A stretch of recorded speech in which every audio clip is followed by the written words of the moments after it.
Y puestos en pie le cantamos a la Virgen la salve.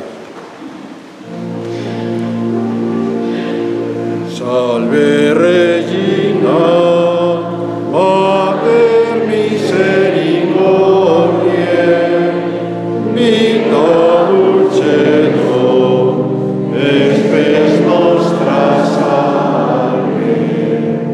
A te clamamus, exules a te suspiramos, gementes et preces, in lacrimarum mare. Ella adorata nostra, Dios tuos, misericordes solos, a nos converte. Jesús, benedictus fructus ventris tubis, nobis post sorgesibus obstende.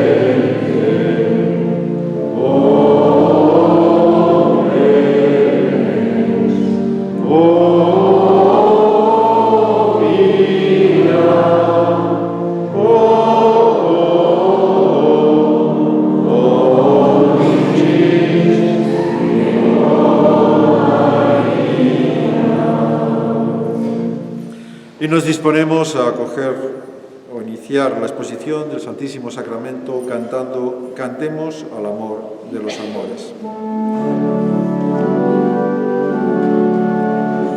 Cantemos al amor de los amores, cantemos al Señor, Dios está aquí, venid adoradores, adoremos a Cristo Redentor. Gloria a Cristo Jesús, cielos y tierra, bendecida Señor, honor y gloria a ti, eterna gloria, amor por siempre a ti, Dios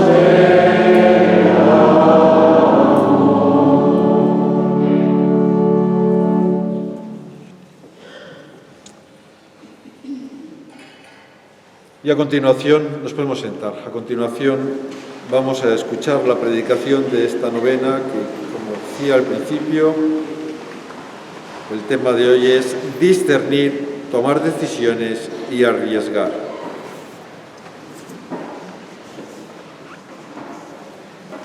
En nombre del Padre, del Hijo y del Espíritu Santo. Buenas tardes, avanzamos ya hacia la octava jornada de esta novena de la Gracia 2024 en este Santuario de Javier. Y la meditación tiene como título, como nos han dicho, discernir, tomar decisiones y arriesgar. Dedicamos esta reflexión de hoy a profundizar en cómo Javier decidía, algo importante y clave en su vida, de lo que podemos aprender mucho.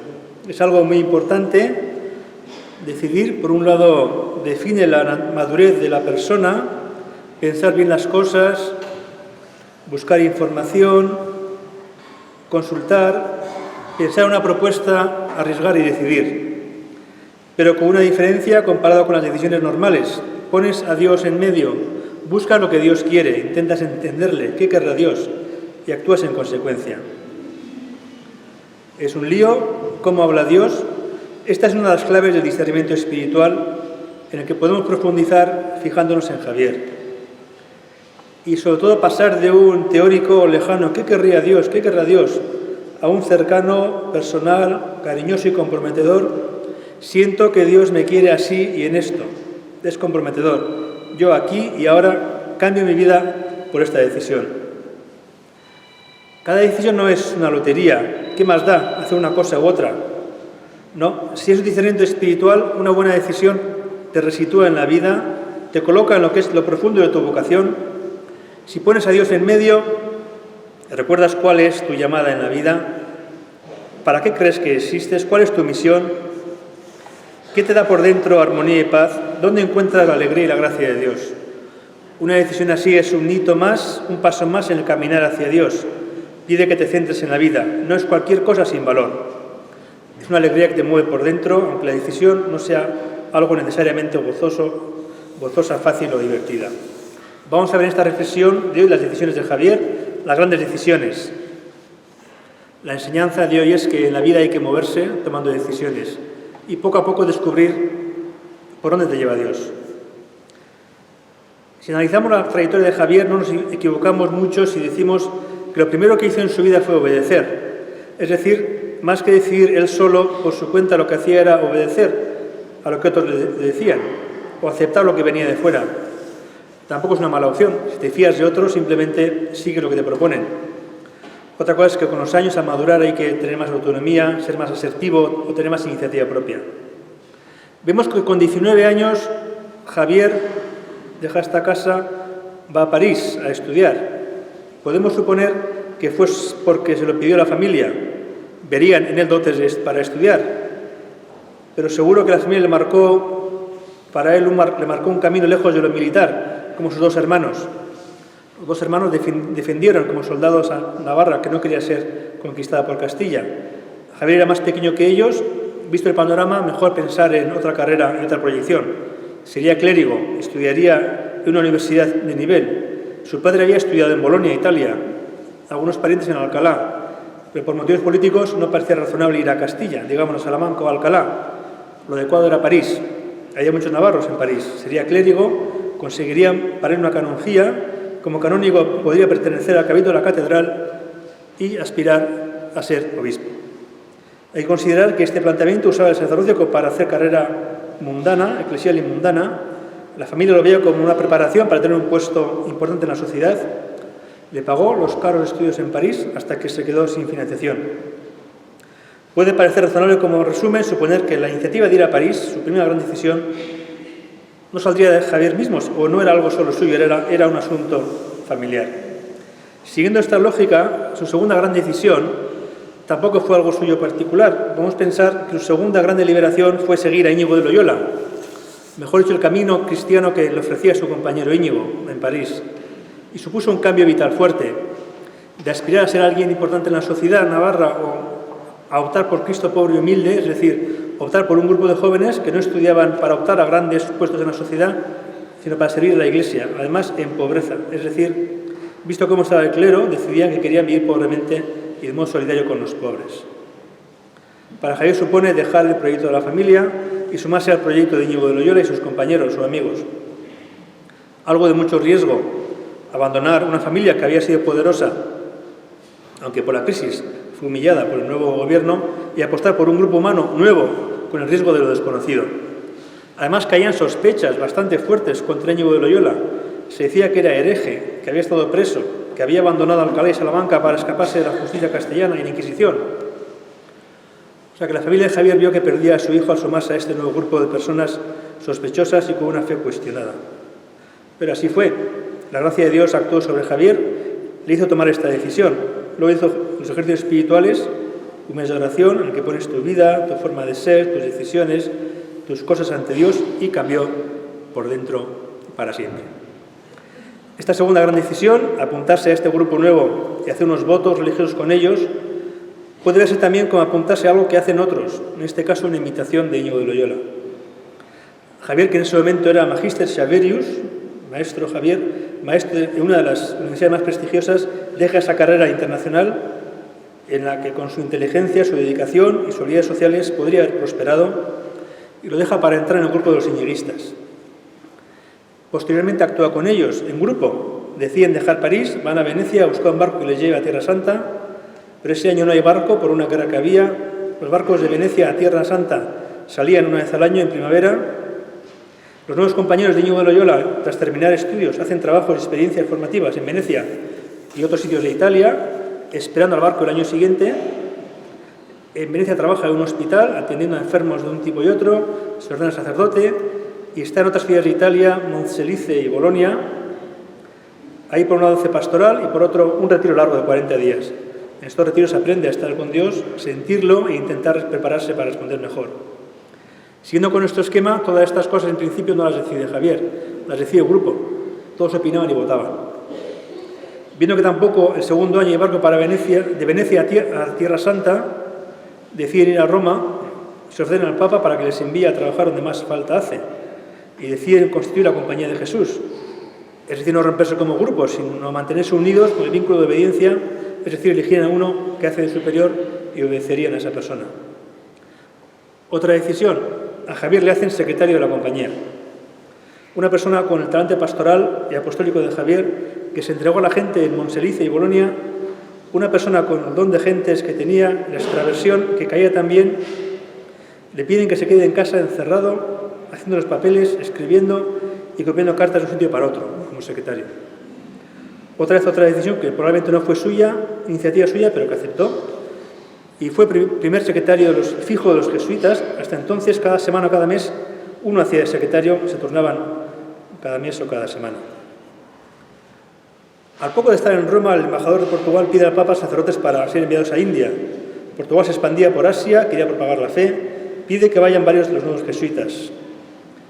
Y San Ignacio no tiene mucha gente, solo tiene 2 disponibles, un portugués y Javier.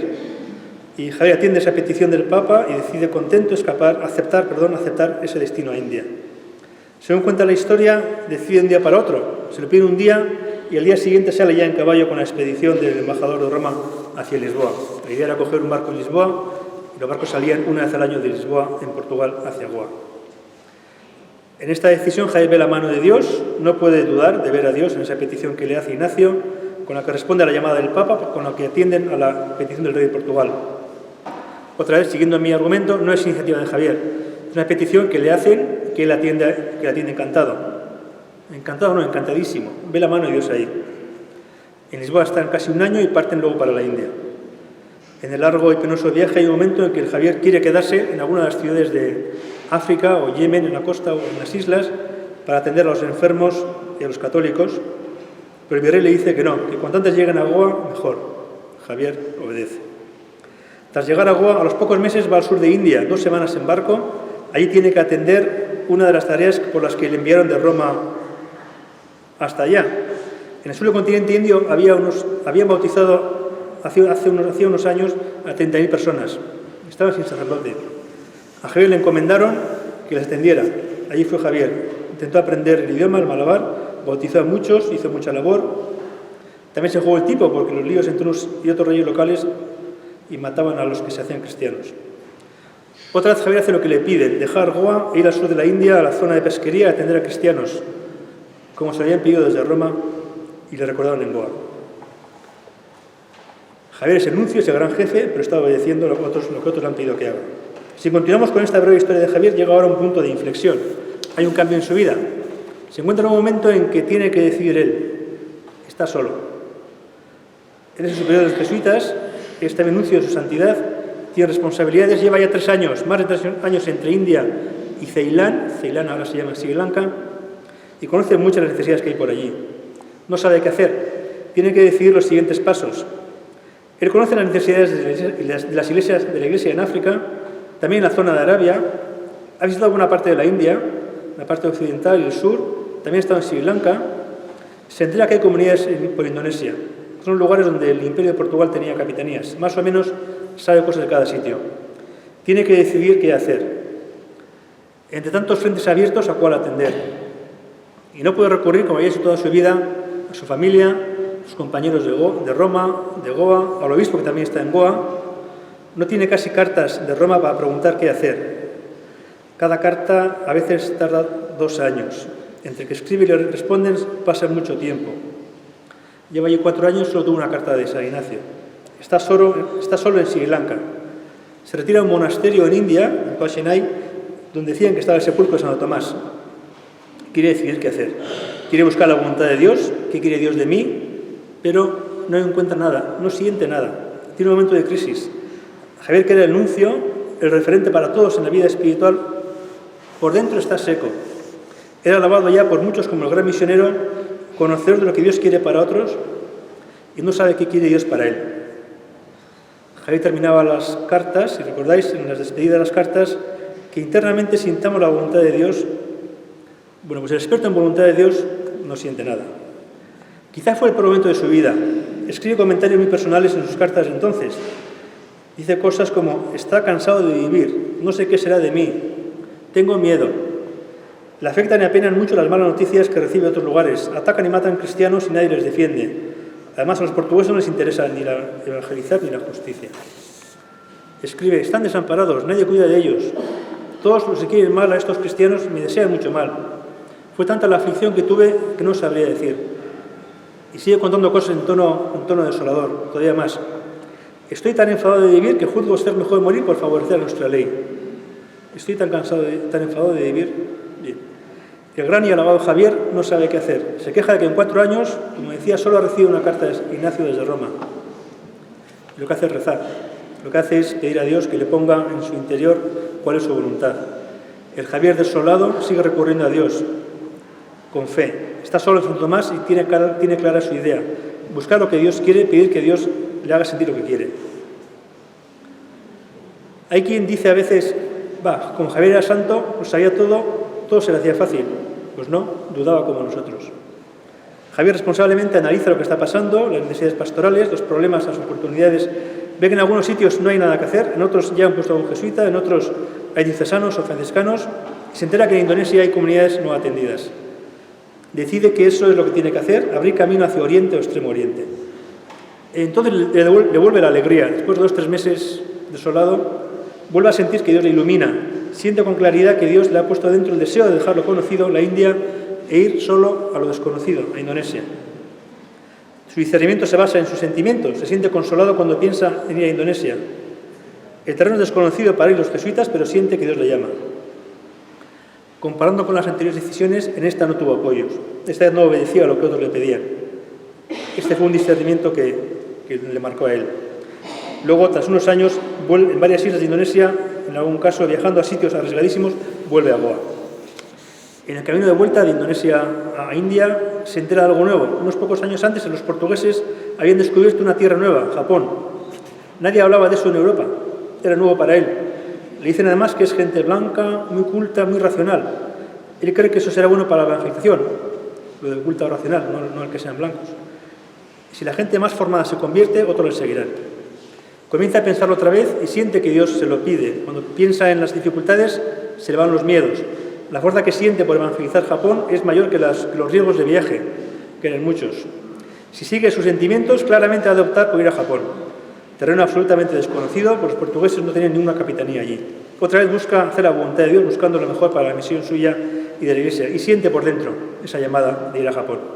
En el discernimiento para Indonesia, tras el mal trago y oscuridad pasados en Santo Tomás, y el discernimiento para ir a Japón, 4 años más tarde, es el sentimiento interior lo que le guía. Al pensar en ir o no ir, pasa por momentos de desolación y consolación, y con eso deduce qué es lo que Dios le pide. La última gran decisión fue el viaje a China. 3 años más tarde de ir a Japón, decide ir a China. Se entera de que China es culturalmente más importante que todavía, cree que la mentalidad china influye en la japonesa, le dicen que los chinos son éticos y un país muy organizado. Por eso decide ir a China, estar con el emperador, tener permiso para evangelizar y tener éxito será lo mejor para poder tener más peso en Japón y en toda Asia. Según sus cartas, esta decisión sobre China es más racional que afectiva, es decir, está basada en más pensamientos, argumentos y razones que en su estado emocional o sus sentimientos de cercanía o no de Dios. Aunque es algo más racional o mental, también busca que Dios le confirme eso que está deduciendo que es bueno a base de razones. Esa confirmación pasa por el sentimiento, por el convencimiento de que es a la vez racional y emocional de sentirte a gusto con lo que estás pensando. Y con este recorrido por la vida de Javier aprendemos muchas cosas sobre discernir y decidir.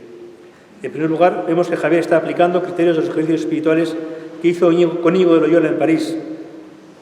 La oración y los momentos de quietud son los momentos de decidir qué quieres en la vida y cuáles son los distintos pasos a seguir en la vida. El discernimiento requiere que le dediquemos tiempo. Pero hay que ser optimistas. Dios actúa, Dios habla, Dios da luz. Esa luz la encontramos entre nuestros pensamientos y nuestros sentimientos y deseos. La decisión para ir a la India desde Roma fue fácil. Dios le hacía ver eso y no pudo dudar. Lo estaba deseando.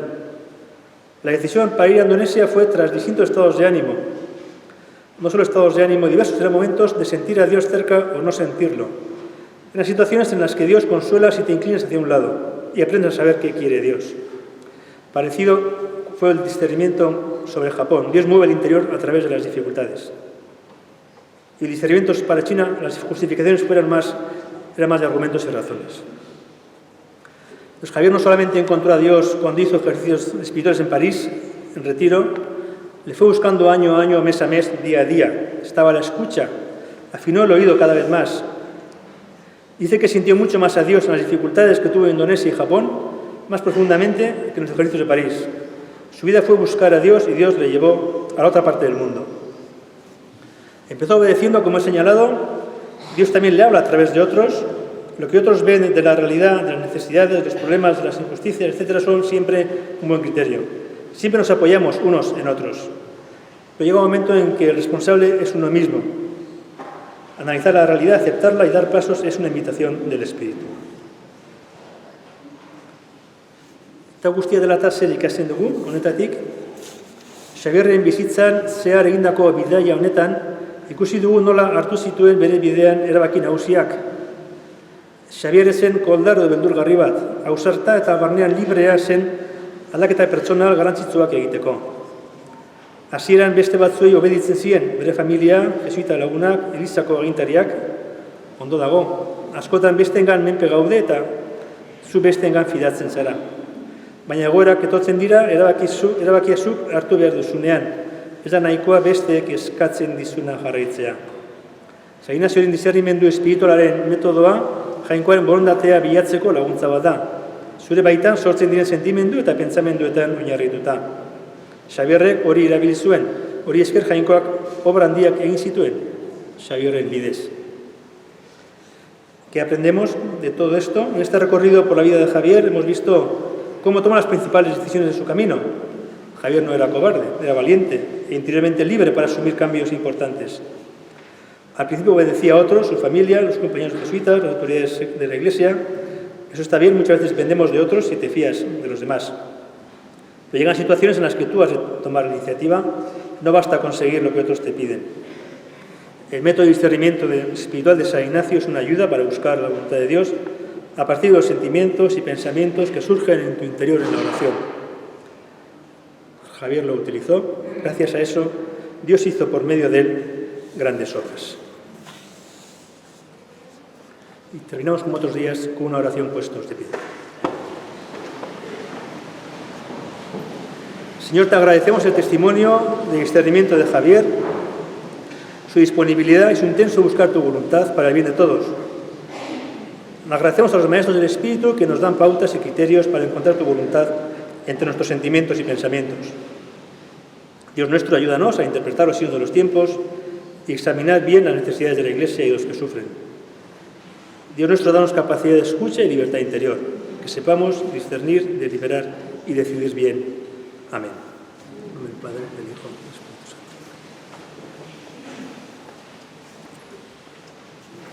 Y a continuación rezamos juntos la oración de la novena de la gracia. La tenéis en las tarjetas que hay en los bancos para poder hacerlo de manera dialogada.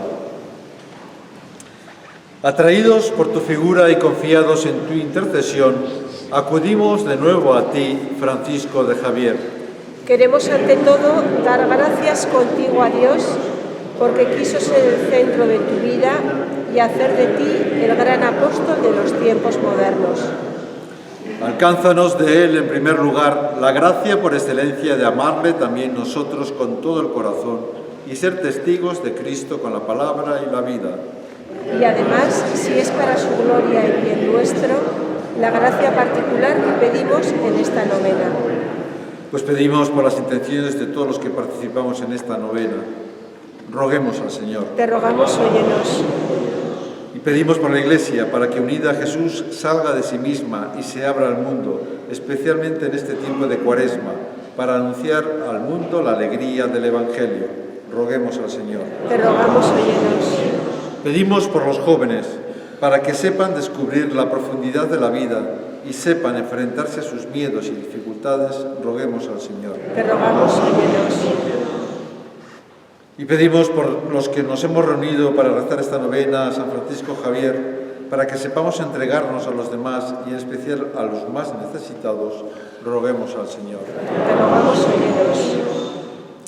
Eterno Dios, creador de todas las cosas, Acordaos que vos nos creasteis a vuestra imagen y semejanza.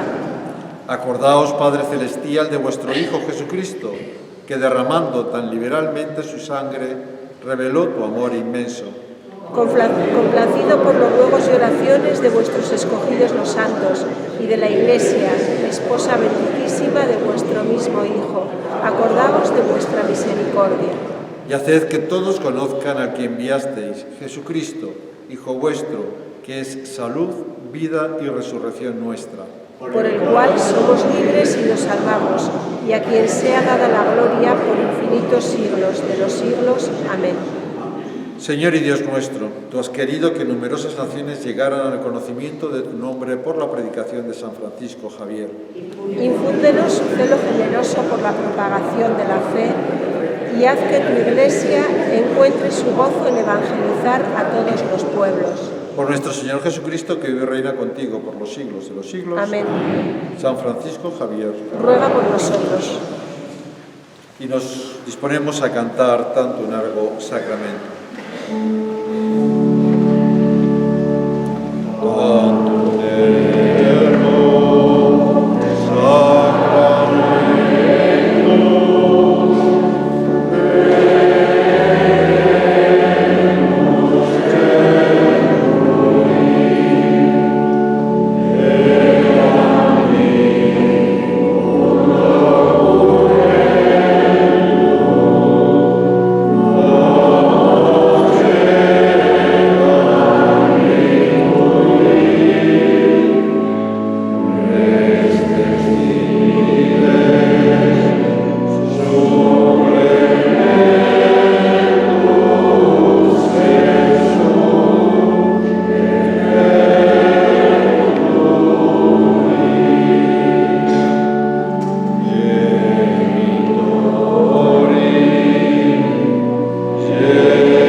Bendito sea Dios.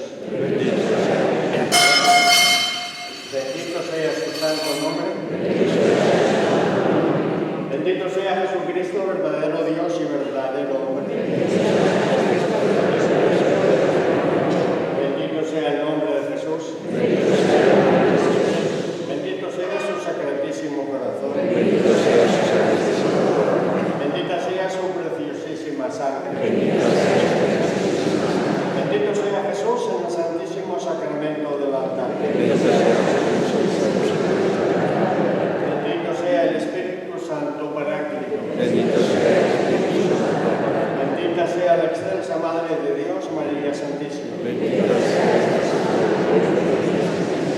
Bendita sea su Santa e Inmaculada Concepción. Bendita sea su reina. Bendita sea su gloriosa Asunción. Bendito sea. Bendito sea el nombre de María Virgen y Madre. Bendito sea el nombre de María, Virgen y Madre. Bendito sea San José, su castísimo esposo. Bendito sea San José, su castísimo esposo. Bendito sea Dios en sus ángeles y en sus ángeles. Bendito sea Dios en sus ángeles y sus ángeles.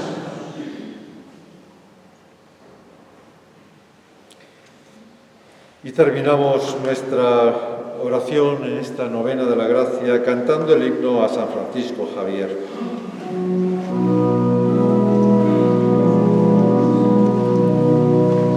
En el eco de tus montes vive eterna esta canción al cruzar que vencía con la fuerza del amor por enseña el crucifijo donde expira y gime Dios, donde Cristo da a los hombres un abrazo de perdón. En el solar de nuestra fe cantemos todos